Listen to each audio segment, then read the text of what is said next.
1/11 ಈ delimitation commission ಅವರು ಅದನ್ನ ತೀರ್ಮಾನ ಮಾಡ್ತಾರೆ, ನೋಟಿಫಿಕೇಶನ್ ಕರೀತಾರೆ, ಅದು ಕೂಡ ಏನೇನು ಬೇಕೋ ಅದಕ್ಕೆ ವ್ಯವಸ್ಥೆನ ಮಾಡ್ತಾರೆ. ಸಾರ್ವಜನಿಕ ಗಮನಕ್ಕೆ ಇದನ್ನ ತರಬೇಕು, ಎಲ್ಲರೂ ಕೂಡ ಬೇರೆಯವರೆಲ್ಲ ಸಿದ್ಧತೆ ಮಾಡ್ಕೊಳ್ಳಿ ಅಂತ ಹೇಳಿದ್ದೇನೆ.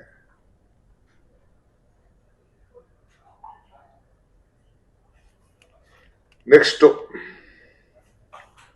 ಈಗ 24 ಲಕ್ಷ ಆಸ್ತಿಗಳದ್ದು ದಾಖಲೆ ಇದೆ. ಬಿ ಖಾತಾ, ಎ ಖಾತಾ, ಬಿ ಖಾತಾ ಅಲ್ಲದೆ ಎ ಖಾತಾ ಇರೋದು. 6.5 ಲಕ್ಷ ಜನ ಈ ಖಾತಾನ ಈಗಾಗಲೇ ಮುಂದಕ್ಕೆ ಬಂದಿದ್ದಾರೆ, ತೆಗೆದುಕೊಂಡಿದ್ದಾರೆ. 6.5 lakhs. ಎ ಬಿ ಸೇರಿ 24 ಇದೆ. ಈಗ 6.5 ಲಕ್ಷ ಈಗ ಫೈನಲ್ ಆಗಿ ತೆಗೆದುಕೊಂಡು ಕೆಲವರೆಲ್ಲ ತೆಗೆದುಕೊಂಡಿದ್ದಾರೆ, ಅರ್ಜಿ ಹಾಕಿ ಡಾಕ್ಯುಮೆಂಟ್ಸ್ ಹಾಕಿ ಪಡ್ಕೊಂಡಿದ್ದಾರೆ. ಅವ್ರದ್ದು ಫೋಟೋ, ಮನೆ ಫೋಟೋ ಎಲ್ಲ ಹಾಕಿ ತೆಗೆದುಕೊಂಡಿದ್ದಾರೆ. ಇದನ್ನ ಜಾಸ್ತಿ ಅವರ ಗ್ಯಾರಂಟಿ, ಅವ್ರ ಆಸ್ತಿಗಳ ಗ್ಯಾರಂಟಿ ಮಾಡಬೇಕು ಅಂತ ಆನ್ಲೈನ್ ಅಲ್ಲಿ ಸಿಗ್ಬೇಕು ಎಲ್ಲರ ದಾಖಲೆಗಳು. ಸೊ ಮುಂದಕ್ಕೆ ಅವ್ರಿಗೆ ಯಾರಿಗೂ ಕೂಡ ನಂದು ಹೆಚ್ಚು ಕಮ್ಮಿ ಆಗಿದೆ ಅನ್ನೋದು ಭಾವನೆ ಬರಬಾರದು. ಆ ದೃಷ್ಟಿಯಿಂದ 22ನೇ ತಾರೀಕು ಅಕ್ಟೋಬರ್ ಇಂದ 1 ನವೆಂಬರ್ ವರೆಗೂ ಒಂದು ಮ್ಯಾಸಿವ್ ಡ್ರೈವ್ ಅನ್ನ ನಾವು ತೆಗೆದುಕೊಳ್ತೇವೆ. ಒಂದು ಅವಕಾಶನ, ಒಂದು ಚಾನ್ಸ್ ಕೊಡ್ತೇವೆ. ಯಾಕೆಂದ್ರೆ ಸಾರ್ವಜನಿಕರಿಗೆ ಇದನ್ನು ನಾನು ಈಗಾಗಲೇ ನಮ್ಮ ಟೀಚರ್ಸ್ ಯಾರು ಮುಂದಕ್ಕೆ ಬಂದ್ರೆ, ಇಲ್ಲ ಅಂತಂದ್ರೆ ಬಿಲ್ ಕಲೆಕ್ಟರ್ಸ್ ಮುಂದಕ್ಕೆ ಬಂದ್ರೆ, ನಮ್ಮ ಬೆಸ್ಕಾಂ ಬಿಲ್ ಕಲೆಕ್ಟರ್ಸ್ ಅವ್ರನ್ನ ಹತ್ರ ಮಾತಾಡಕ್ ಹೇಳಿದೀನಿ. ಆಮೇಲೆ ನಮ್ಮ ಕಾರ್ಪೊರೇಷನ್ ನೌಕರರು ಅವ್ರ ಹತ್ರ ಎಲ್ಲ ನಾನು ಮಾತಾಡಕ್ ಹೇಳಿದೀನಿ. ಅವ್ರಿಗೂ ಕೂಡ ಯಾಕೆಂದ್ರೆ ಈಗ ಮುಂದಕ್ಕೆ ಸೆನ್ಸಸ್ ಇವೆಲ್ಲ ಇಶ್ಯೂಸ್ ಇದೆ, ಅವರೆಲ್ಲ ಕೆಲವರು ಕೆಲಸ ಮಾಡ್ಬೇಕಾಗ್ತದೆ. ಈ ಮಧ್ಯದಲ್ಲಿ ಬೇರೆಯವ್ರಿಗೂ ಕೂಡ ನಾವು ಇದಕ್ಕೆ ಈ ಜವಾಬ್ದಾರಿ ಕೆಲಸಕ್ಕೆ ಹಚ್ಚಿ ಮನೆಗೆ ಹೋಗಿ ಅವ್ರಿಗೆ ತಿಳುವಳಿಕೆ ಕೊಡೋದು. ಮತ್ತು ಸಾರ್ವಜನಿಕರು ಯಾರು ಬೇಕಾದ್ರೂ ಪೊಲಿಟಿಕಲ್ ಪಾರ್ಟಿ ಕಾರ್ಯಕರ್ತರು ಹೋಗ್ಬೋದು, ಬಟ್ ಜವಾಬ್ದಾರಿ ಅವ್ರಿಗಿಲ್ಲ. ಅವ್ರೇನಿದ್ರು ಪ್ರಚಾರ ಮಾಡ್ಬೋದು ಅಷ್ಟೇ. ಮಿಕ್ಕಿದ್ದು ಇದಕ್ಕೆ ನಾವು authorised BESCOM employees, bill collectors ಮತ್ತು ನಮ್ಮ ಅಧಿಕಾರಿಗಳು, ನಮ್ಮ ಸಿಬ್ಬಂದಿಯವರು, ಟೀಚರ್ಸ್ ಇದ್ರೆ ಈ ಡ್ರೈವ್ಗೆ ಎನ್ಕರೇಜ್ ಮಾಡ್ಕೊಳ್ಬೇಕು ಅಂತ ನಾವು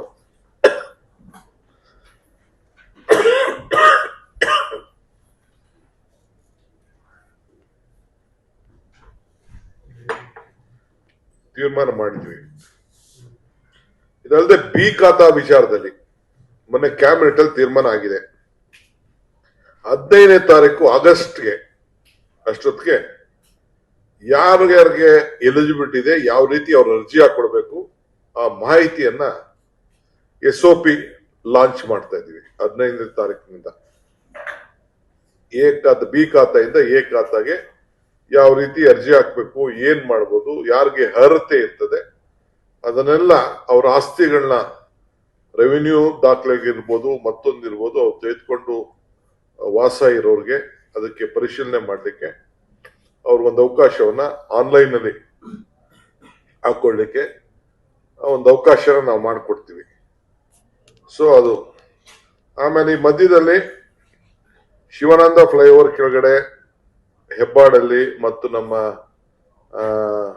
ಹೆಬ್ಬಾಳದೊಂದು ಹೊಸ ಫ್ಲೈಓವರ್ ಈಗ ನಾವು ರೆಡಿ ಆಗಿದೆ. ಆಮೇಲೆ ಜಂಕ್ಷನ್ ಇಂಪ್ರೂವ್ಮೆಂಟು, ಆಮೇಲೆ ನಮ್ಮ ಬಸವನಗುಡಿಲಿ ಅಲ್ಲಿ ಕೂಡ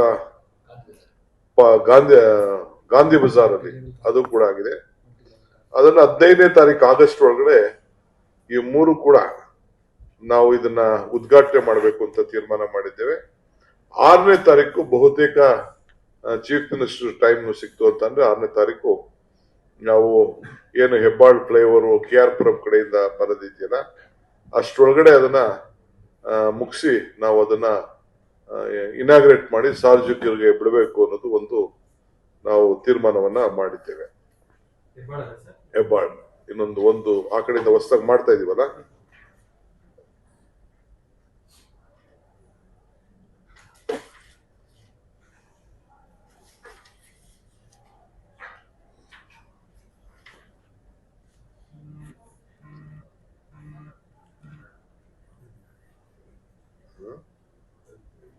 ಇದು ಬೇಡ, ಅದು ಬೇಡ.